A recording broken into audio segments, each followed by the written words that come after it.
Okay, let's get this up and going. Let's hope for the best.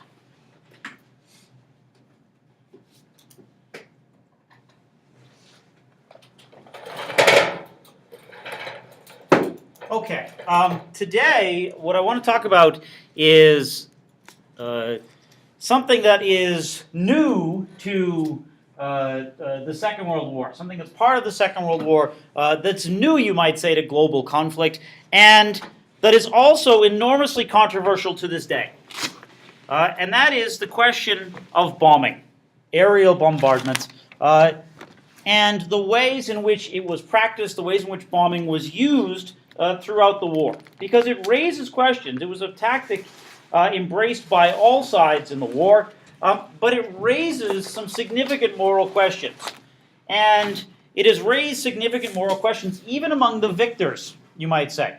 And there remains this sort of debate among moral philosophers, people who study the air war during the Second World War, people who think about the laws of war and how you're supposed to fight war. The whole bombing campaign, and especially the bombing of civilian areas during the war by the Allies, in particular by the British and the Americans, from about 1942 on, these are real questions that remain controversial. About 15 years ago in Britain, near Parliament, they erected a statue of the man who led the Royal Air Force, what was called Bomber Command during the Second World War. He was a man named Arthur Harris, whose nickname was, perhaps unfortunately, Bomber. While the statue was dedicated, there were also protests there, and people threw red paint on it. And the idea being that somehow Arthur Bomber Harris had blood on his hands. So there remains this sort of confused legacy, and it's one that I think remains a topic of dispute because it brings into juxtaposition or brings together a couple of ideas or a couple of ideals, you might say. One being, of course, that one side in this war, and I think we can all agree on that, represented the good. That is, very hard to sort of, say that the side fighting the Nazis wasn't good. But the side that represented the good, you might say, the British, American, Allied side, also made a series of moral compromises to win the war, aligning with Stalin. We talked last time about, when we talked about the Holocaust, we talked about decisions made not to focus on trying to bomb death camps, but rather to focus on bombing other areas of production and industry and transportation in Germany and elsewhere. The question of bombing also comes into this. And I think it's a delicate subject because people who participated in it are, I think, rightly very sort of interested in defending what they did, arguing they didn't start the war, but by God they finished it. There's also the question of, you might say, sort of this image. If you are working in the service of the good, you might say, philosophically, can you do something bad? Is it possible to do something bad? It's an area, I would argue, ultimately, of great moral complexity, which is not something that people are very comfortable with. People want the world to exist, even to this day, when we think about sort of the way in which the military, the way in which the police, the way in which ideas about law and order are treated. People want to treat them in black and white. But instead, they are in gray. There's a 50 Shades of Grey joke there somewhere, but I'm not going to spend any time looking for it right now. But there is this notion that we want things to be, if we were the good people, then we only do good. And if you do something because you are on the good side, therefore it is inherently good. So there remains a sort of open question around, especially the use of bombing. And it's largely due to this fact. This is something that I think is worth noting both now and also about the Second World War, which is that bombing, the use of bombing during the Second World War, and the use of bombing to this day, is based on a series of assumptions about bombing that have never quite been proved true. That is, there's a lot of theory, there's a lot of assumption, there's a lot of speculation, you might say, about what bombing does. But there's never been sort of conclusively demonstrated that bombing is an absolutely effective weapon, that is an effective strategic approach. Not in terms of sort of tactical battlefield use of aircraft, but rather the long-term strategic targeting of economic targets and population centers. That is, to this day, there is this notion that somehow bombing solves things. It's an assumption that was very much part of the planning and the use of bombing in the Second World War, and I think it's still very much open to debate whether bombing necessarily solves all that people think it solves. The legacy of bombing is enormous in Europe. That is, if you go to Europe today, if you go to Germany, if you go to parts of Poland, if you go to various parts of London, you go to other British cities like Coventry, for example, what you will see is a lot of architecture from post-1945 because they had to rebuild it. One of the things that is markedly different between the First and Second World War is the amount of destruction in civilian areas. And we'll talk more about precisely how that happens. But even now, you find, this is a picture taken from a German newspaper about 5 years ago, of a farmer who discovered all of this unexploded ordnance in his fields. That is one of the things that in the First World War, or as a relic of the First World War, Belgian and French farmers tend to find mines, they find expended cartridge shells, all sorts of things in the fields. There are parts still where people are not going to actually farm because there's grave suspicion about what's there. Similar thing in Germany. There is a lot of unexploded ordnance lying around in German fields. We'll talk more about how it got there in a little bit. In Britain, in London in particular, there still are, to this day, it was about a month ago, in Britain, on a construction site, people moving down, I can't remember exactly where the site was, but I think it was in South London, there was an unexploded German bomb. It's one of the hazards of working in sort of construction or working in agriculture in Europe to this day, that there's a lot of unexploded bombs and a lot of unexploded armaments around the place. So let's start talking a little bit about bombing sort of in a big way, and then we'll talk about some specifics. Let me just give you some numbers first, because bombing produces numbers the likes of which people hadn't seen before in warfare, and particularly in the targeting of civilians.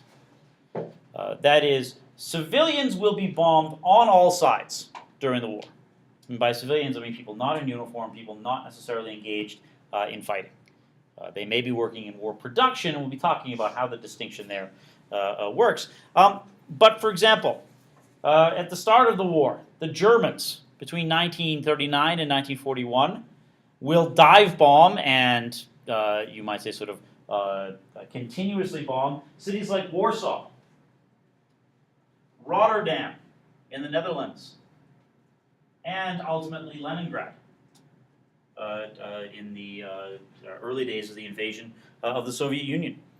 The most concentrated German effort at, you might say, bombing cities will come in the Blitz. That period from roughly September 1940 to May 1941, when the Germans have abandoned their plan to invade Britain, but now believe they can, in essence, subdue Britain, basically cause Britain to sue for peace, or at least to stay out of the war, through massive bombardment of civilian areas, in particular London. Between September 1940 and May 1941, about 22,000 British civilians died as a result of bombing. Not just in London, but throughout the British Isles. One of the things that became, it was sort of referred to as a sort of jokingly in Britain, was that the Germans were engaged in what was called Baedeker bombing. Baedeker. Does anyone know what Baedeker is? Baedeker was a German tour guide company, travel company that published guides And the idea was the Germans were simply sort of picking cities out of that. That's the only sort of rationale for why you'd be bombing places. But they hit Liverpool, they hit Birmingham, they hit Coventry, they hit Southampton, they hit Portsmouth, they hit London. There were some bombs that fell in southern Scotland. There was even bombing of Belfast in Northern Ireland because of its role as a shipyard and port. The Germans themselves went off course occasionally and managed at least once to bomb Dublin in Ireland. Ireland was technically neutral during the war, and the Germans sort of missed that completely. So if the Germans, you've got roughly sort of 20 to 22,000 killed in the Blitz. By July 1943, with the intensification, and we'll talk more about this in specific, intensification of bombing of large urban areas, the British and American bombing of Hamburg in Germany, the port city of Hamburg, in July 1943, leaves 40,000 dead in a week, or just a little bit less of a week. 3/4 of the city of Hamburg is destroyed. And pilots flying their missions reported that they could see the fires in Hamburg from up to 120 miles away. Hamburg represents a step because it is the first concentrated use of incendiary bombs. That is not just high explosives, but high explosives that are combined with basically it's sort of a petroleum byproduct, almost sort of like Vaseline, which is basically an igniter, which serves to create firestorms, serves to create enormous amounts of damage, and can also cause, of course, enormous casualties. Yeah. I know you probably alluded to this more in your lecture, but didn't they use more incendiaries in the bombing of Japan? Yes, but this is the first. Okay. They're not bombing Japan yet in July 1943. The bombing of Japan will not really begin. The massive bombardment use of incendiaries is not till 1944, early 1945 in Japan. But yes, in May 1945, there will be the firebombing of Tokyo, which will kill at least 100,000 people and destroy most of the urban area. More people will die in the firebombing of Tokyo than will die in the Hiroshima and Nagasaki explosions, at least initially. Finally, the last one, just to mention, is the American raid on Dresden, Dresden, in eastern Germany. In February 1945, where in 2 nights, 35,000 people die. Again, through the use of incendiaries, which, again, not only start fires and start firestorms, but actually lead people to die from suffocation. People in bomb shelters die from suffocation because the fires are so intense and the fires demand so much oxygen, they in essence suck all the oxygen out of the atmosphere in certain areas. That is, you can be untouched physically by the bomb but still die of suffocation. The Dresden bombings, which is really sort of the last mass bombing run or mass bombing event of the war in Europe, is of interest also because it's witnessed by, among others, the author Kurt Vonnegut, who had been an American soldier taken as a POW right around the Battle of the Bulge in Germany in 1944, early 1945. And he was actually with other American POWs in Dresden. And Slaughterhouse 5, it's named after the place where the POWs were kept, basically this empty warehouse near the railroad tracks. And he sort of saw the aftermath of the bombing of Dresden. Has anyone read Slaughterhouse 5? Or some of you may be approaching that for your project. So you have this technology, this approach, which is laying waste not just to battlefields, but also to cities, to industrial areas, to transport hubs. And what I want to talk a little bit is about this technology, how it emerges, and in particular, how people think about bombing. How and why bombing should be used. When bombing should be used. And in particular, not just sort of, the why and the how, but the justifications for bombing. That is, we'll talk about the why and the how in sort of technical terms, but then I want to talk about them in sort of more moral and you might say sort of ethical terms. If you want to think about bombing or bombers, and this, by the way, just to give you a sense, this is going to give you an idea of just how massive one side's bombing effort is. Because we're largely going to talk about the American and the British bombing effort today. I'll come back to these numbers in more specifics in a few minutes. Between the First and Second World War, the idea of the bomber, the idea of bombing civilian areas, bombing battlegrounds from aircraft, really grips both the popular imagination and, you might say, sort of the imaginations and the consciences of military planners, politicians, and diplomats. That is, during the First World War, the use of aircraft, and including, not just airplanes, but also zeppelins, as we talked about early in this course, and the targeted bombing of civilian areas like London seemed like sort of weapons from the far distant future. They added to this air of surreality, this air of sort of unreality, or almost science fiction, in the way in which the war was being conducted. After the war, though, many people are convinced that aerial warfare, especially bombing, is the way forward for war. Not only because of technology, not only because of the fact that you could do it, but those who defended bombing, those who defended the growth of air forces in Europe and in the United States in particular, argued that bombing had some very special characteristics. Bombing was going to change warfare dramatically. And they argued, in fact, that it was going to change warfare for the better. And let me talk about this in a couple of ways. In the first place, everyone operated, or most everyone operated, on the assumption that air power was an unstoppable force. As we see with the Battle of Britain, it is, in fact, stoppable. But during the 20s and 30s, there was this widespread assumption that you could not stop a massed bombing raid. You could not stop a massed squadron or fleet of bombers. Famously, in 1935, the British Prime Minister at the time, Stanley Baldwin, talking about the need to build air defenses, in some ways sort of discounted the need for extensive air defenses because he said the bomber will always get through. That is, do we plan more for defense, or do we plan more for sort of, the aftermath of bombing, is what he was saying. There was this sort of fatalism almost. Bombers are unstoppable. Bombers will always get through.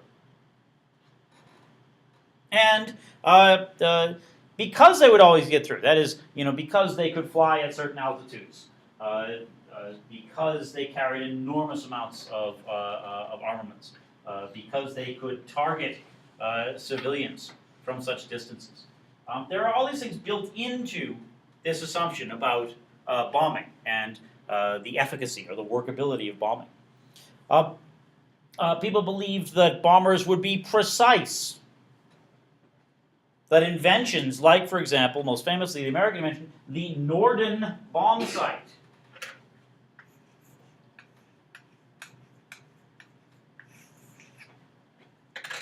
by Mr. Norden. The Norden bomb sight allowed you, as the American Air Force put it, allowed you to drop a bomb in a pickle barrel.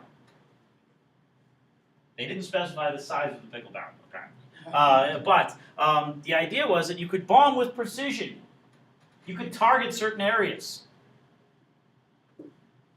That bombing would not only allow you to strike strategically, it would minimize damage. That bombing would allow you to target especially economic centers, centers of industrial production, without mass civilian casualties. One of the things, the idea that sort of bombing could be surgical. Something that is a popular claim both then and now. The idea that you can, and now, of course, they have cameras and they have, sort of video that can be shown from Tomahawk missiles, from cockpits and bomb bays of various planes. The idea being that you can specifically target certain areas. You can minimize casualties, in fact. You can knock out people's ability to produce for war without necessarily destroying entire populations. So the bomber will always get through. There's no way to sort of work to defend yourself against it, no matter how much anti-aircraft weaponry you have, no how many fighter pilots you have, or how many fighter planes you have. Bombing will always come in. That is, bombing will be selective and surgical. It will be powerful. It will knock out opponents quickly. That's another reason people love bombing. Rather than offering up a stalemate of trench warfare, like the First World War, the idea was simply using bomber fleets here would knock out the other side almost instantaneously. It would knock out its means of production, its means of transport, and it would also inflict significant psychological blows on the other population. That is, bombs dropped on Germany would demoralize the Germans because they'd be dropped with such precision. They would demonstrate such technical superiority on the part of the British, for example, that they would undermine German morale. In fact, it was generally understood that bombing was a very useful psychological weapon. When the British in the late 1930s are planning not only to build bombers, but also how to respond to bombing, the British government draws up this whole series of secret plans, basically, about how to deal with the fact that ordinary Britons are going to panic. Elite level Britons, aristocrats, others, people in sort of, the upper reaches of society, and sort of they won't panic. They've got character and backbone and all sorts of things. There are all these sort of assumptions. But what's assumed is that the poor, the working classes, will run crazy in the streets. And the idea is that, in essence, the better, the better off in British society, the political class, the officer class, they're going to need to mobilize basically in order to herd the people around, because they will be so petrified and paralyzed by bombing that they won't know what to do. In fact, as it turns out, the British people respond to bombing with a much more sort of much less panicked attitude and a much more sort of, you might say, phlegmatic or forthright attitude than had been anticipated. They don't run around like chickens with their heads cut off. They don't panic. And instead largely respond with real determination to keep the war effort going. But there is this assumption built in that bombing will cause psychological harm and severe psychological damage. One of the things that the British don't learn, and that the Americans don't learn from watching the British, is the fact that the German Blitz fails to demoralize the British population, does not in any way persuade the British and the Americans that bombing won't demoralize the German population. The idea being goes from being, well, bombing will demoralize everyone, to, well, bombing didn't demoralize us because, of course, we're British. It will still demoralize them. Why? Because they're German. So you have these sort of reductionist ideas that go on. A couple of other things that appeal to people about bombing. You'd avoided massive government centralization. You didn't need to raise million-man armies. That is, if you have a fleet of bombers, you don't have to impose a draft. You don't have to conscript millions of men into the army. You don't have to create big government bureaucracies. In Britain and the United States, after the First World War, there was a real reluctance to continue some of the bureaucratic and administrative operations that had gone on during the war. There was a real concern, and even, for example, in Britain and America in the 1930s, even with Roosevelt's New Deal, even with Roosevelt's expansion of government into economic regulation, there was still a concern about what the size of government would be. And bombing offered an attractive option. You build an air force, but you don't have to conscript millions of people. You don't have to create huge sort of government apparatus to administer the military. As it turns out, the war creates an enormous government apparatus. Anyways, Washington, D.C. is changed utterly by the Second World War, and it never goes back to what it was. But it's another attractive idea supporting bombing. So bombing is surgical, it's clean, it's psychologically demoralizing. It avoids creating sort of huge centralized administrations. It offers a way to sort of, end war quickly. And not only is it going to minimize sort of civilian casualties, but also that, in essence, there would be no casualties, or there would be a very limited number of casualties among those doing the bombing. The assumption was bombers will fly at significant altitude.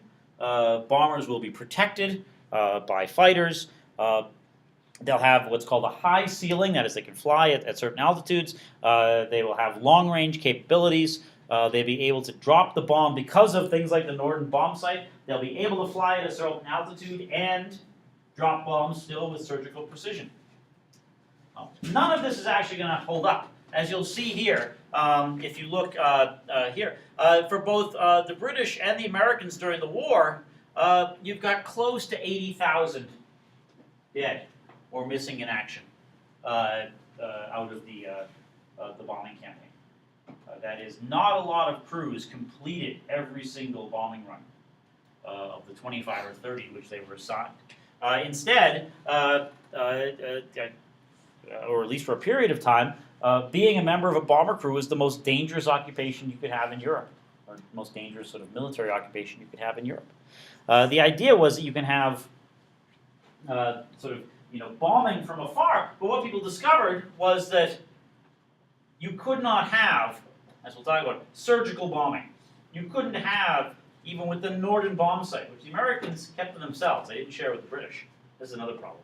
The Americans kept it to themselves, so the British had to bomb in daylight, so they could see their targets better. The problem there was, of course, that the British were exposed, so then the British switched to bombing at night when you couldn't see the targets at all. Because the choice was, you can either fly during the day, but you've got to fly at very low altitude and expose yourself to anti-aircraft fire, etc. And you can be assured of trying a better sort of strike rate for your targets, but you're going to lose a lot of planes and a lot of crew. Or you can fly at night, enjoy the cloak of darkness, enjoy the cover of darkness, but again, you don't have these bomb sites, and you're not going to be able to see as well. So where the bombs go, in fact, no one actually can predict. So you have this sort of justification offered that casualties will be low. That in essence, this will be sort of a clean war from the air. In fact, it's not. That is, the technology that's supposed to enable this war to be so-called, to be clean, in some ways, does not actually work as promised. With the result being, you've got to choose between sacrificing air crews or sacrificing precision. Unsurprisingly, the decision is made to sacrifice precision. But even with that, as you can see, roughly 80,000 killed or missing in action from particularly the British and American forces fighting during the war.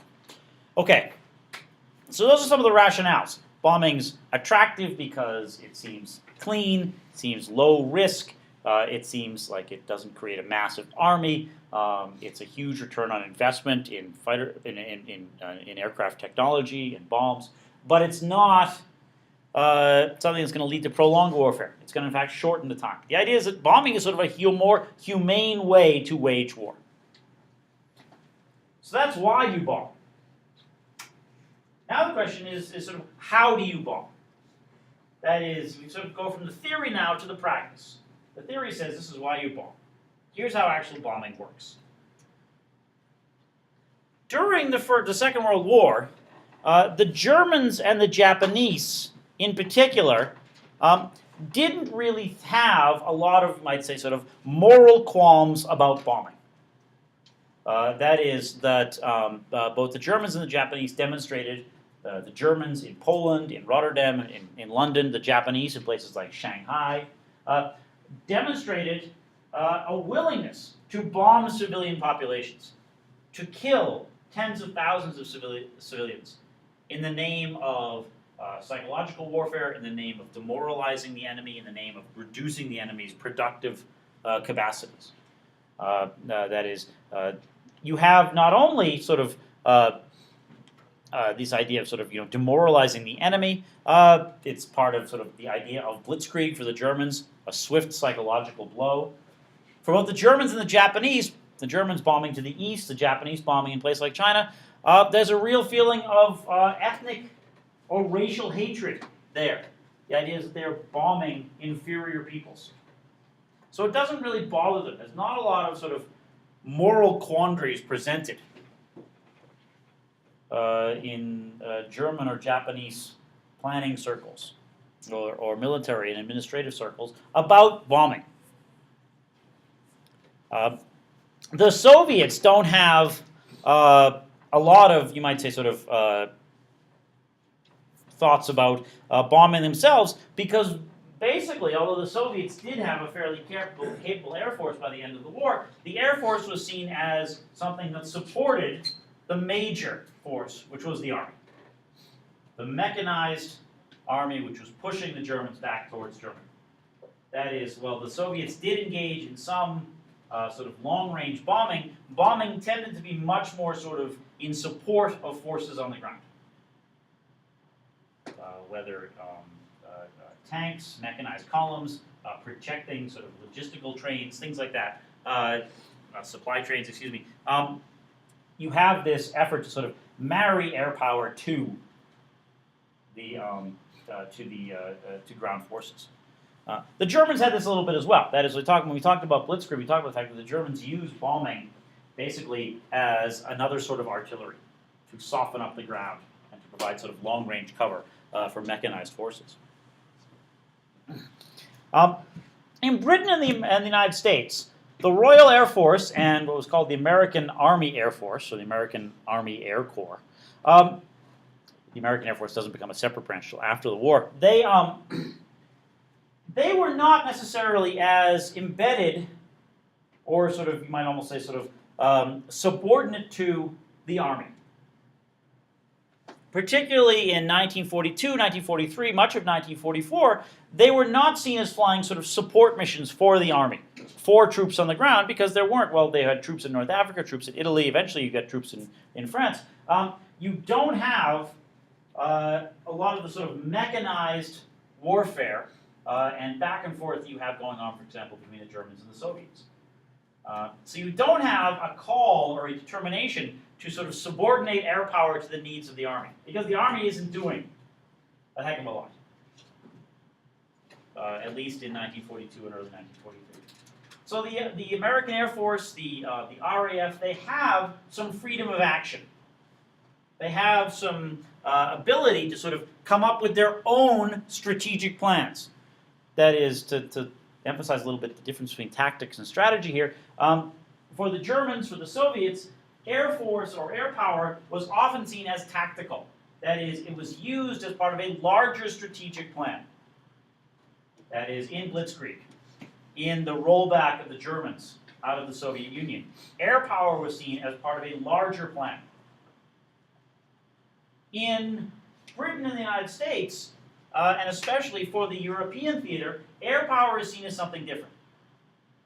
That is, air power is not a tactic or part of a larger strategy. Rather, those in charge of these air forces argued that you could have an entire air strategy, one which didn't rely on the cooperation of air power and ground power or mechanized power, but rather the elaboration of an entire sort of strategic plan, an entire broad, encompassing sort of formula or framework for using air power, one which didn't subordinate it to or see it as an adjunct to ground troops. So the Americans and the British have a lot more leeway to think about how they're going to use bombing. They also have something that's sort of at times they actually felt that this was a burden, but they have something that's incumbent upon them. The way in which the war is defined, the way in which the Allies in particular, the British and the Americans, talk about what they're doing, means that those planning bombing, planning the use of air power, have to think about the moral ramifications of what they're doing. That is, remember, I mean, the argument being made, not only in these countries, but to countries throughout the world, to those fighting on one side or the other, the argument is being made that, well, the Americans and the British, they're not Hitler. They're not like the fascists. They're not like the Nazis. They're not like the Japanese. They are fighting in the names of decency and humanity. That's one of the things that at times confounds American and British Air Force planners is how do you use this significant power, this significant resource, in a way that is morally justifiable, or that can be justified morally, at least publicly. How do you use this enormous destructive force without necessarily getting yourself grouped in with the bad actors in the war, or those associated with evil, those associated with sort of malevolent intent? How do you, in essence, become a humane bomber? You want to win the war, but you also want to seem to be winning the war in a certain way. That is, not only are you winning, but you're winning the right way. You're playing the game right. You're playing according to the rules. This is very important for Allied propaganda during the war, and it's also very important for the sort of historical memory in the Allied countries after the war. That is, the way in which things are justified, the way in which things are told after the war, serves the purpose of reinforcing that this was what one historian once called the good war. That this was a war of moral absolutes, good versus evil, and that everything done in the name of good was itself good. So there's this sort of moral burden placed on those who want to use air power on the Allied side. How do they keep it from being sort of equivocated, or excuse me, made equivalent to something like the German Blitz or the Japanese bombing of Shanghai in 1937? They come out with this very sort of tricky rationale. The idea is that strategic bombing is an actual sort of workable idea. That is, bombing on its own, bombing as a separate plan. Bombing is not as part of some larger military plan for ground forces or integrated battle plan, but rather bombing on its own. And the idea is that bombing will be used to destroy certain capabilities that the other side possesses. In particular, to produce munitions, war materials, weaponry, planes, tanks, etc. It will also enable them to. It will enable you to knock out supply routes, railway lines, to destroy ports and harbors. That is, using bombing will ultimately sort of reduce the capability of the enemy to produce. This is ultimately, for many in the war, seen as a war of production. The air war fits entirely into that, because the air war is seen as something that can fight to keep the other side's productive capabilities down. It's also, the air war is also emblematic of the war of production because the air war demands ever-increasing numbers of airplanes, ever-increasing amounts of munitions. It's one thing where the Germans, you can see why the Germans are so concerned about this fighting these wars of production. The Germans are ultimately not able to keep up, not with British aircraft production, but with American aircraft production. That is, air power fits into, or fits very nicely with American industrial capability. And it's not, it's not just air power. The Americans, by 1944, were producing all sorts of goods for the war at remarkable speeds. That is, it took roughly, I can't remember exactly what it was, but it took roughly a day, or not a day, no, sorry, no.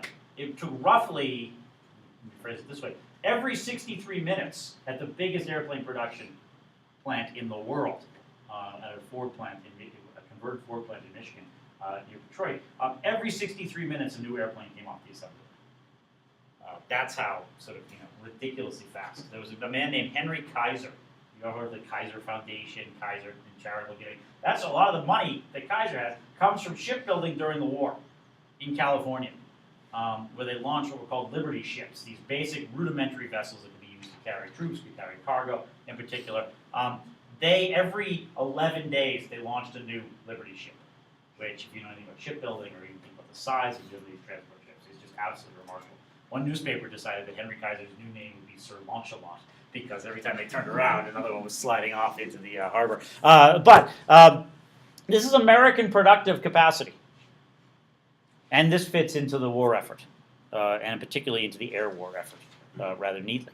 Now, you have this decision of strategic bombing, that you will bomb resources, you'll bomb transport, you'll bomb harbors, you'll bomb factories. The problem is that this sort of strategic bombing is not entirely, you might say, sort of workable. It doesn't translate. The theory is great. The idea is, well, we'll fly at high altitudes, we'll use our bomb sites, and we'll knock out factories.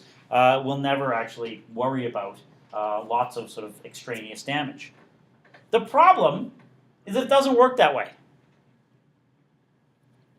The RAF, in particular, when it starts, which sort of takes the lead in bombing, the RAF, throughout 1942, struggles. They have to fly at night. They have low visibility. And ultimately, what begins to emerge is the fact that the RAF's targeting and the RAF sort of capabilities are very low. There's two sort of elements. Pardon me for a sec here. We're going to talk about sort of this damage in a second. This is again, this is part of Berlin at the end of the war. The RAF, it's estimated, in 1942, dropped an enormous amount of ordnance. Only 20% of that ordnance hit within 75 square miles of its intended target. That is, if you take, think an area that is 75 square miles around a target, only 20% of the planes given that target managed to hit within that dimension. In fact, German intelligence was absolutely dumbfounded and confused. They had no idea what the British were trying to do because there was no pattern. There was no concentration. The bombs were just going everywhere. The Germans basically threw up their hands and said, we don't know what they're trying to hit. One RAF officer came back and his superior said, well, write up what you did. And he wrote, well, we have crippled German agriculture. So that's why you got all the bombs in the fields that they missed enormously. Because there was this idea, and this idea was that, you're producing all this collateral damage. You're producing destruction of civilian areas. You're producing destruction of areas that are nowhere near the intended targets. But they also don't want to give up the bombing. For Britain, in 1942, this is how they're fighting back. They're fighting the Germans in the air. They're gaining revenge for the Blitz. There's huge popular support for carrying on the bombing campaign. The people running the bombing campaign don't want to give up either. I mean, this is their thing. They have said that this is the, sort of the centerpiece of the war effort. It's going to be the crippling of German industrial capability. They're not actually accomplishing it. Instead, they seem to be doing a lot of sort of random bombing of civilian areas. So in order to keep doing this, what the British do and what the Americans will ultimately adopt by 1943 is they switch the name of what they're doing. You go from sort of strategic bombing as identified as targeting specific military and industrial installations, ports and transport hubs, things like that. And instead, the British and the Americans embrace what comes to be called area bombing. It's still going to be strategic bombing, but rather than targeted strategic bombing, it's area bombing. The idea being, yes, you can target a particular factory, but you know what, actually, the entire area around that factory is a target too. How do people get to the factory? On the roads and the railways and the tram lines that lead to the factory. Many of the people who live near the factory work at the factory. What happens is that the decision to sort of target resources is flexible enough, or this definition of resources is flexible enough to allow the RAF and the American Air Force to ultimately decide the labor force is a resource too. If you can't be absolutely sure that you can target the railway lines to keep the raw materials from coming to the factory, at least if you bomb an entire area, basically in essence, I mean, you're sort of changing, the targets. Instead of saying the target is here, they're saying the target is here. So all of a sudden, everyone's accuracy improves dramatically. It still doesn't get anywhere close to what they think they can do, but what they think they're capable of. But civilians now become legitimate targets. And not only because the idea that civilians are workers in the labor force, that civilians are the ones actually producing these goods, but it can be taken a step further. The idea becomes, well, you want to target civilians because that's going to cause psychological damage. If you destroy an entire city, you undermine people's will to fight. You probably destroy some industrial capacity and some transport capacity. You'll just cause chaos. So what happens is that when bombing is not able to live up to its reputation for precision and surgical strikes and sort of clean missions and things like that, the definition of what sort of a good use of bombing is changes, expands. So you don't have to get rid of it. Once military planners and others get a hold of a weapon or a weapon system or an aircraft, it is very, very hard to pry it out of their hands. That is, there are, and I mean, even to this day, there are certain things that the Marine Corps has been wedded to this sort of multifunctional aircraft called the Osprey. Have you ever heard of the Osprey, which is sort of this helicopter plane, which for a long time, they could barely find any test pilots. Nobody wanted to go up in it. It had such a terrible reputation. But they stuck with it.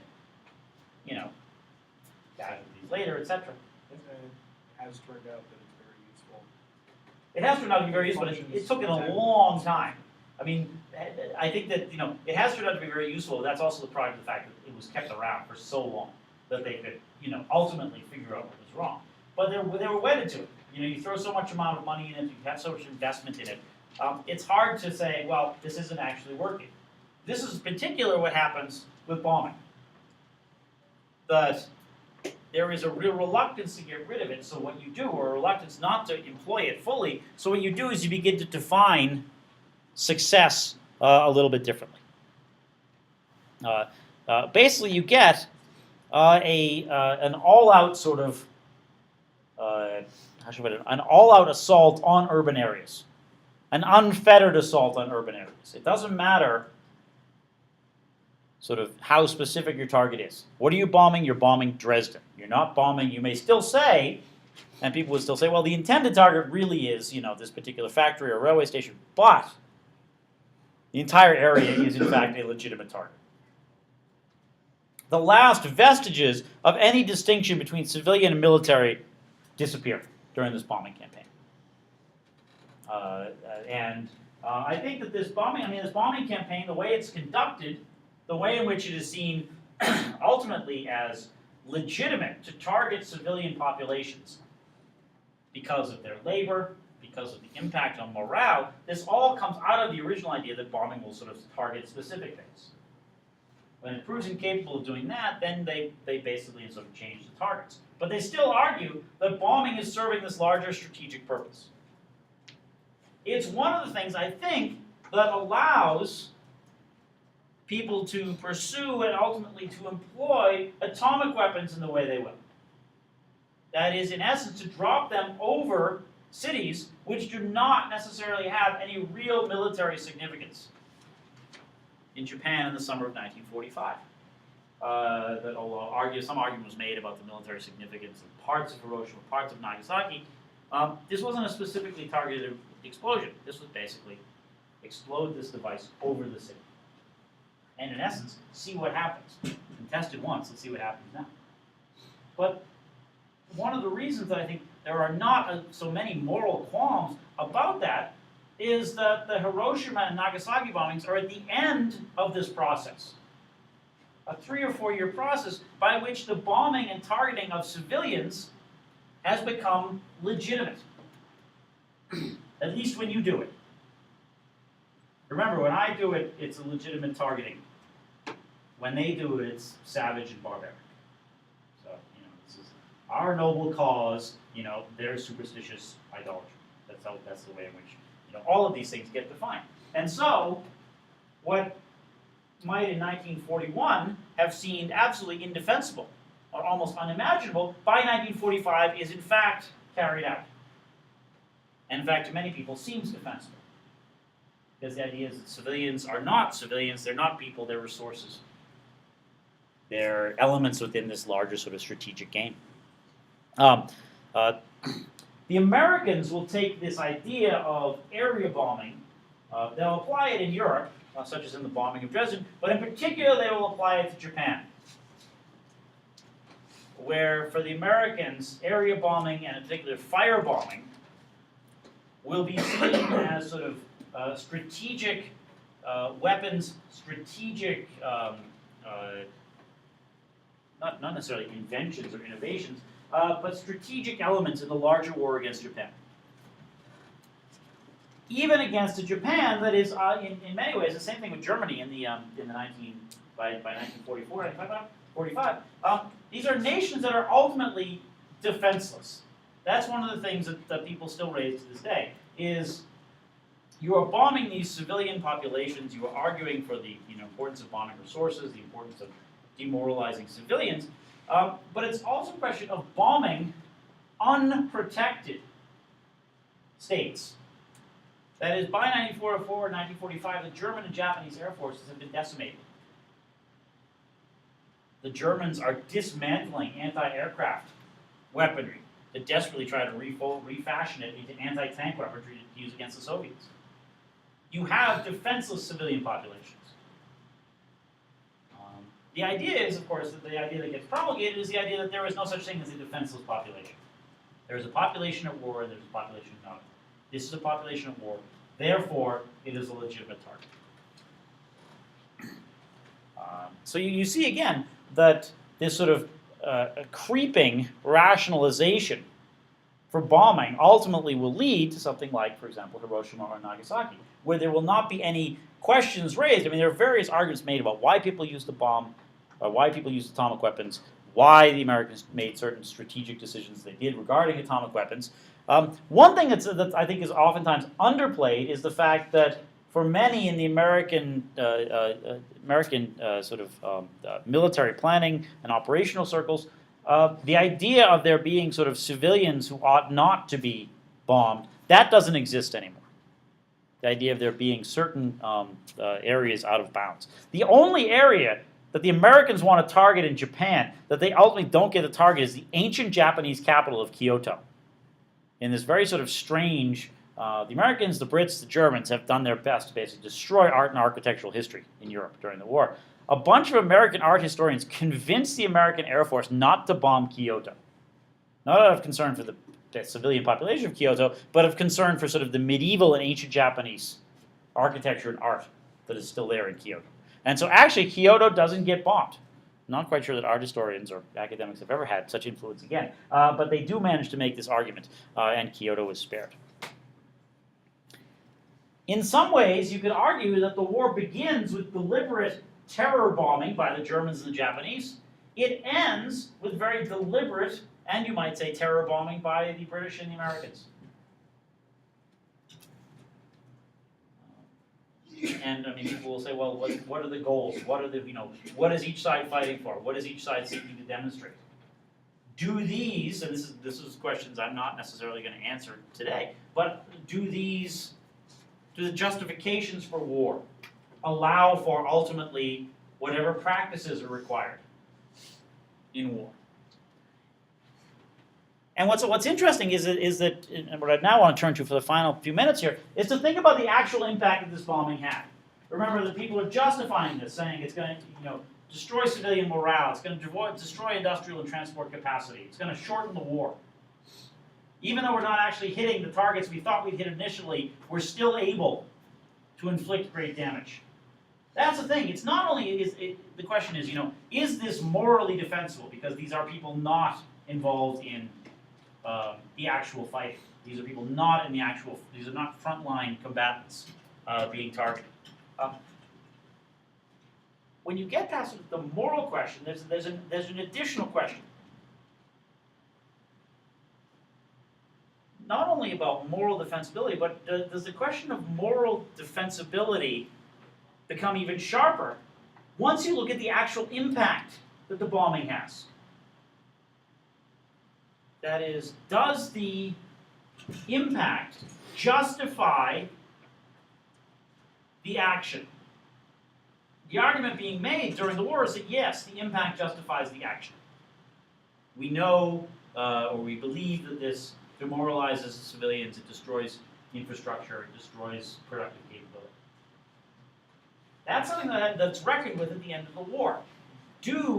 And sort of comes back to the larger moral question at work here. It's one thing to justify this morally and say this is what it's doing. What happens, though, to the moral justification if it turns out it's not even doing that?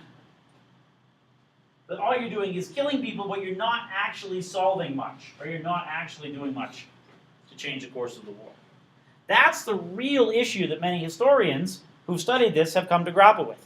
How do you deal with not only the sort of the moral justifications raised during the war, but how do you then retrospectively deal with the moral questions once you know what the impact is?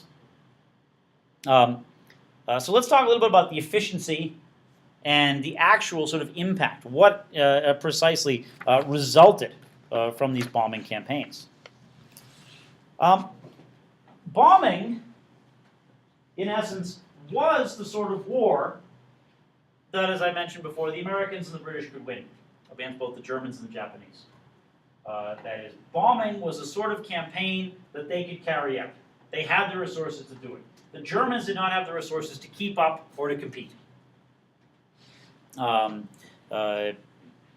Between 1942 and 1945, the British and the Americans dropped close to 2 million tons of explosives in Europe. They dropped most of that from late 1943 onward, as the American bombing presence in Europe escalated rather rapidly.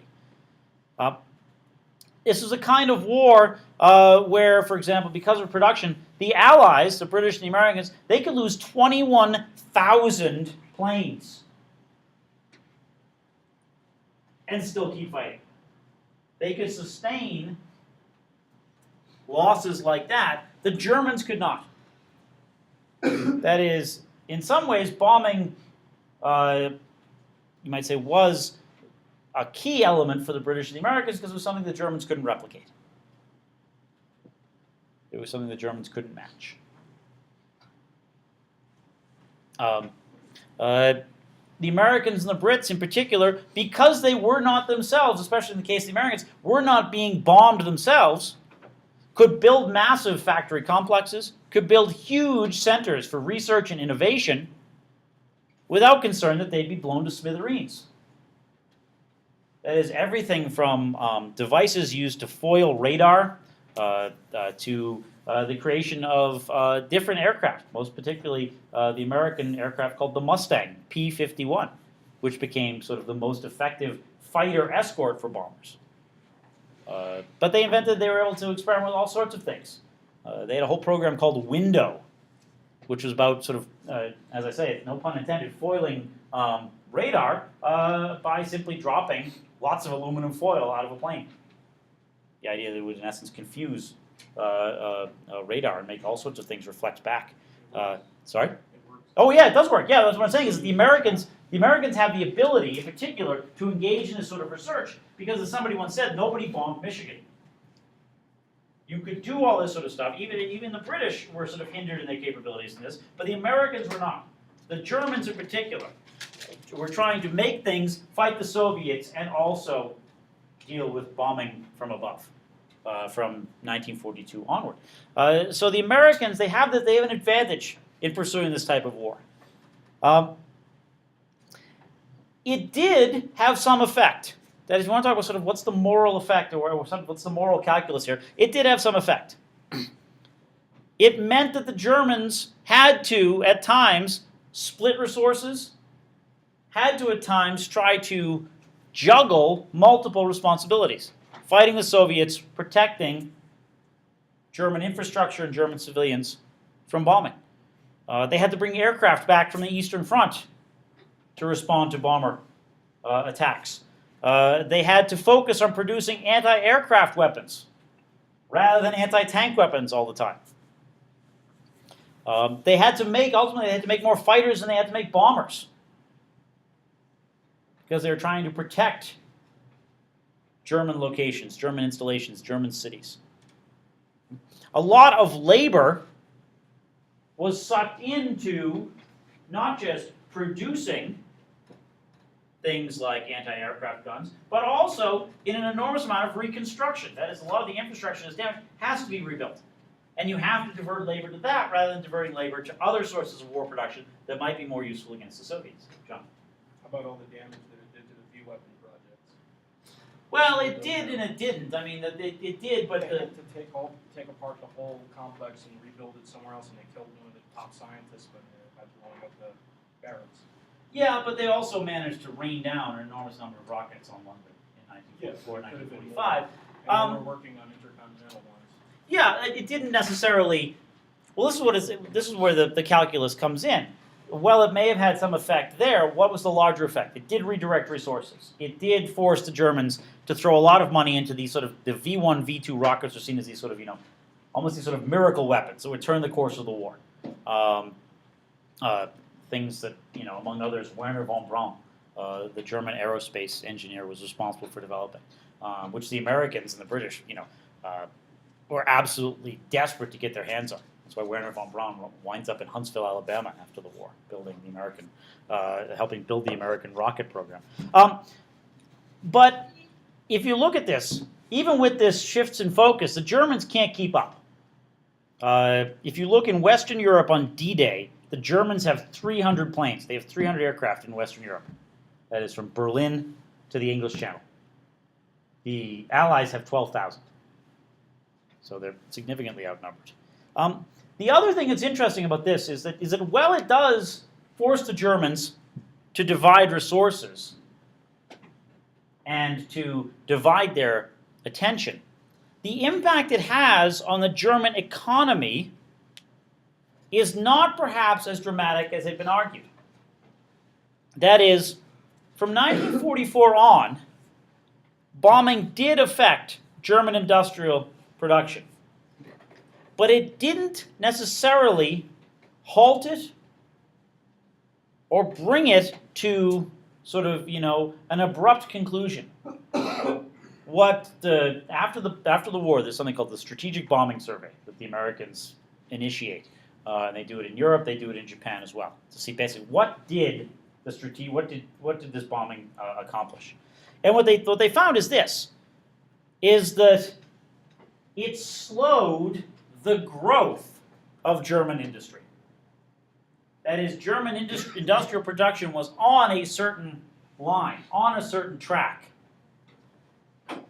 German industrial production continually increased throughout the war, but by the end of the war, by 1945, it was not increasing as rapidly. That is, if they looked at what German economic planners and industrial planners thought they would achieve in 1945, what they actually achieved was about 25% less than what they thought they would achieve. But that wasn't a reduction. They had planned on a certain increase.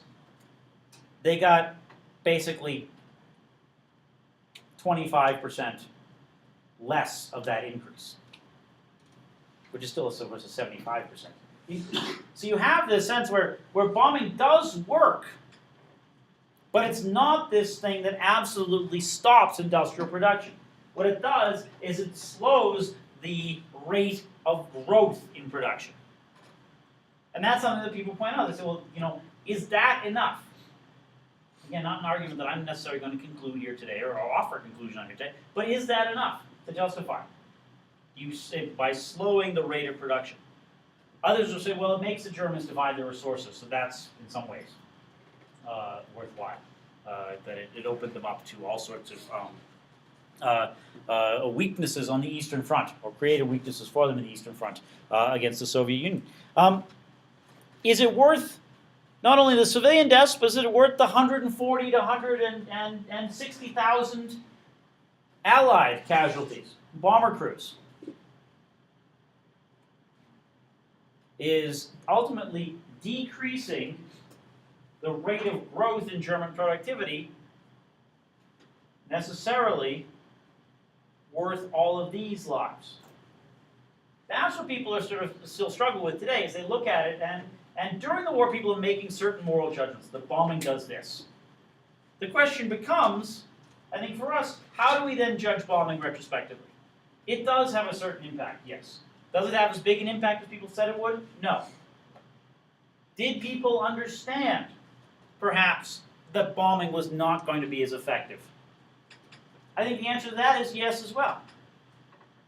And you can see that in the changes that are made in the justifications for bombing, from going from the idea of specific, targeted strategic bombing in 1942, early 1943, to ultimately embracing the idea of area bombing by the end of 1943.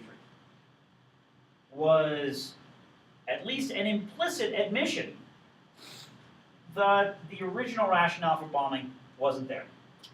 There was no proof, there was no evidence that supported the initial theory behind bombing. But there was not any sort of desire to let it go, any sort of desire to let it pass.